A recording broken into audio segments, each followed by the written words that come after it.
அஸ்ஸலாமு அலைக்கும் வரஹ்மத்துல்லாஹி வபரகாத்துஹு.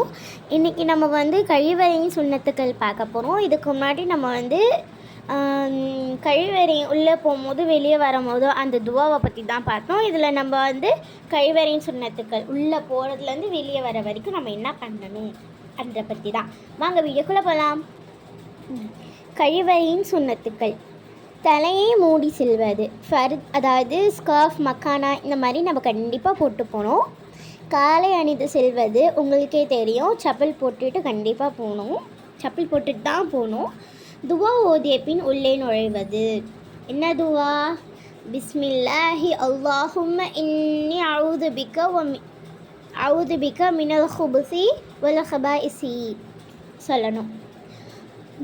முதலாவதாக இடது காலை உள்ளே வைப்பது. என்ன இதில் மாற்றி போட்டிருக்கு அப்படின்னு பார்த்தீங்களா? எப்பயுமே வந்து வலது கால் தானே இடத்துல வைக்கணும், இதில் என்ன இடது கால் வைக்கணும்னு போட்டிருக்கு. என்னென்னா, எல்லா ஒரு நல்ல காரியங்களுக்கும் நம்ம வந்து ஃபஸ்ட்டு வந்து வலது கால் வைப்போம். இப்போ நம்ம பாத்ரூம்குள்ளே போகிறோம், வெளியே போகிறோன்றதுனால நம்ம வந்து இடது காலில் தான் வைக்கணும். வெளியே போகிறோம், ஏன் நல்ல காலை வச்சு உள்ளே வச்சு வெளியே போனால் என்ன அப்படின்றத பற்றி அதுனா, அல்லாஹ் வந்து சொல்லியிருக்கான், நம்ம வந்து 4 செவருக்குள்ளே இருந்தால் தான் நமக்கு வந்து நிம்மதியும் அமைதியும் கிடைக்கும், பாதுகாப்பு கிடைக்கும் அப்படின்னு நல்லா சொல்லியிருக்கான். ஷைத்தான் தானே நம்மளை வெளியே போய் வைக்கிறேன், அதனால் ஃபஸ்ட்டு வந்து நம்ம வந்து இடது காலை தான் எடுத்து முன் வைக்கணும். அதுவே வீட்டுக்குள்ளே வரும்போது வலது காலை எடுத்து முன் வைக்கணும். கிப்லாவின் பக்கம் முகத்தையோ முதுகையோ காட்டாமல் இருப்பது. கிப்லாவின் பக்கம் இப்போ நம்ம வந்து பாத்ரூம் போகிறோம் அப்படின்னு பார்த்தோன்னா, அது வந்து மூஞ்சை காட்டுற மாதிரி இருக்கக்கூடாது. அது இப்போ வாஷ்ரூம் இப்படி இருக்குன்னா, இங்கே தான் கிப்லா இருக்குது, இங்கே வாஷ்ரூம் இருக்குன்னா இப்படி உட்காந்து போகாமல் இப்படி உட்காந்து போகணும். ஐயோ மூஞ்சை காட்டுற மாதிரி இருக்கே, நம்ம வேணால் இப்படி திரும்பி இப்படி உட்காந்துக்கலாமேன்னு பார்த்தா அதுதான் கிடையாது. இப்படி தான் உட்காரணும். ஏன்னா அது வந்து நம்மளுக்கு வந்து முதுகையோ முகத்தையோ காட்டுற மாதிரி இருக்கும், அதனால் காட்டாமல் இருப்பது. முற்றிலும் பேசாமல் இருப்பது. சுத்தமாக அதில் பேசவே கூடாது. பாத்ரூம்குள்ளே நுழைஞ்சிட்டோன்னே நின்ற நேரில் சிறுநீர் கழிக்காமல் இருக்காது. இதில் வந்து மோஸ்ட்லி கேர்ள்ஸ் அந்த மாதிரி பண்ண மாட்டாங்க, ஆண்கள் தான் அந்த மாதிரி பண்ணுவாங்க.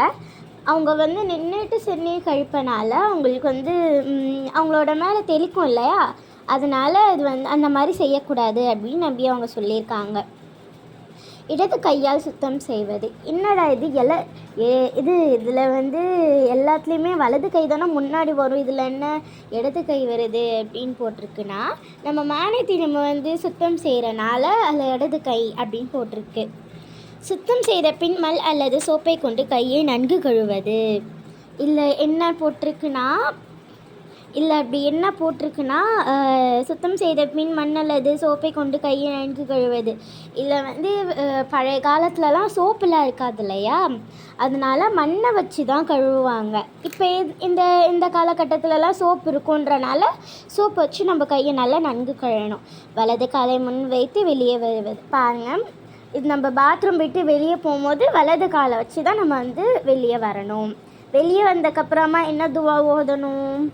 குஃப்ரானக அல்ஹம்துலில்லாஹி அல்லதி அதஹப அன்னி அதா வ ஆஃபானி, இதை ஓதிக்கொள்ளணும்.